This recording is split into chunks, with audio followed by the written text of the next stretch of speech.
right, we are talking aging in style with Vitale Wealth Management. 2025 has been quite a year.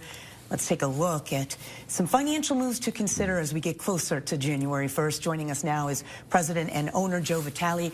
We appreciate you being here. And as always, want to remind everyone to get that newsletter, Financial Vitals. Really helpful information, the latest in market trends, financial news. Just scan that QR code you see there on your screen, and you'll be able to get access. We love your Christmas tie. Thank you. Merry Christmas, Christine. Yes, Merry Christmas indeed. You know, we're talking, there's so many factors when it comes to retirement planning. How do you help people know if and when they can retire? You know, one of our clients came to this years ago, and they said, you know, Joe, we were working with our guy, and he says, you know, we were worried about retirement. He says, when you get ready, we'll talk about it. And they were about a year out. I'm like, you know what? You always have to be talking about it. You always have to be preparing. But I've had a lot of people where they lost their job, or they said, you know what, Joe, I don't know if I can retire, especially when COVID happened. A lot of people, you know, got phased out. And he says, I don't know if I can retire. They brought over the 401k, and he was able to retire, but not everybody is. So there was an old rule of a 4% or a 5% on investments. If you get that return, and that income will sustain your income. That's not always the case. You have to still know how to allocate it, but definitely you don't know how to retire. A good rule of thumb is $1 million. But if you've got a lot of debt, and a lot of car debt, and a lot of house debt, and a lot of credit card debt, it's not enough. It depends how old you are. It depends on Social Security. Every case is different. So you have to come up with a plan. You have to come up with a plan, seek professional advice usually, yeah. Right. Well, this year we saw a lot of changes for certain people, buyouts from long-time jobs that you mentioned. If people are faced with this, what do you suggest for different areas? Is it safe to retire, or should they look at another job? Well, a good family member, close family member of mine lost their job, and I said, you know what? You're okay. You're going to be okay. Not everybody is that fortunate. You know, you have to find that other job. You have to tighten up the belt, and sometimes, but there are rules. Like if you're under 60, if you're under 59 and a half and you have a 401k and you lose your job, you can, and over 55, you can touch that 401k without a penalty. You'll still pay tax on it, so you can use it to bridge that income gap, but you'll pay tax, but you won't be penalized. Where an IRA is 59 and a half, a 401k or a 403b is 55 if you lose your job. So over 55, you can touch that money. But a lot of people still, well, I need a job. I need that security. Sometimes you do, sometimes you don't. Come and see us. We'll let you know if you're going to be okay or not. That's interesting. And what should they do, by the way, with that 401k? Does it automatically stay with that employer? How does that work? If they don't move it, it stays with that employer. And a lot of times you can do a lot better by moving it. And that's what we have found. We'll show our clients, listen, here's where you're at. We can give you less costs, more professional management, better diversification, better strategies, build your own income plan, your own pension plan, your peace at night.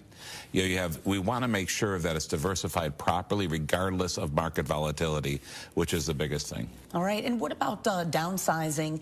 Is this really a good time for the housing market? Is that something even to consider? Well, you know, there's not a lot of inventory on the markets right now. So interest rates are still high, so a lot of people aren't wanting to sell until the rates come down because they're in a low rate right now. Downsizing could be a good thing, but a lot of times it's hard to find anything. So I would love to say downsizing is a good thing to do, and it could be the right thing depending on once we see the rates come down, the market come back up. Good advice. How will the One Big Beautiful Bill Act really impact our taxes next year? There's a lot of positives from it. I mean, we've seen what we're going to see for our seniors. Everybody 65 and older, you're going to get that $6,000 tax credit. So remember they said no tax on Social Security? Well, you can't really put that into law, but what I was able to do was able to put $6,000 per person, $12,000 per couple on certain income limits, which would offset the tax on Social Security. Also, there's going to be a credit for tax on tips that you talked about, tax on overtime. So those are going to be credits as well. So you're going to see that come into place as well.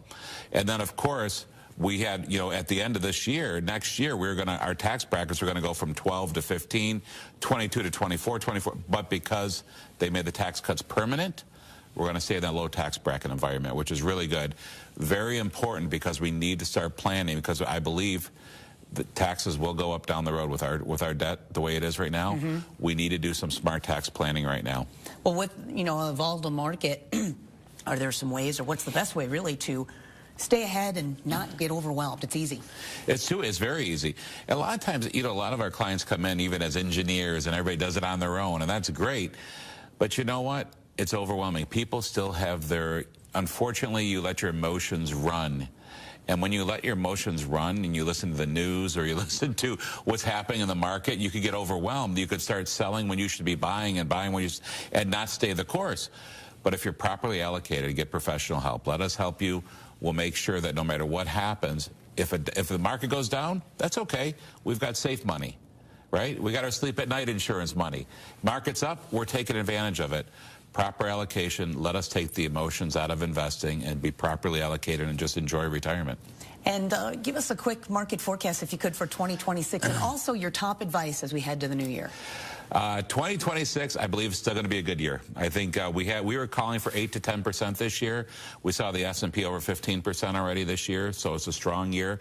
We think next year, with everything happening, we'll probably see we might see a little hiccup. We called for volatility this year, and we got volatility for sure. Remember when Liberation Day happened? Boy, did we get volatility, but then it shot right back.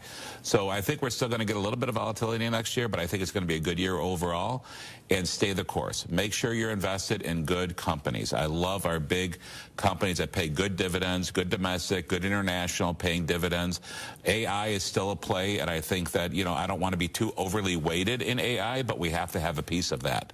So proper diversification, and don't just go on speculation. So helpful. Well, thank you. We appreciate it. And remember, get those market updates and more through his newsletter, Financial Vitals. And if you want more information or to get in touch with him also, you can go to WNEM.com and look for the Aging in Style page. Thank you for being here. Thank you. Merry Christmas. Merry Christmas.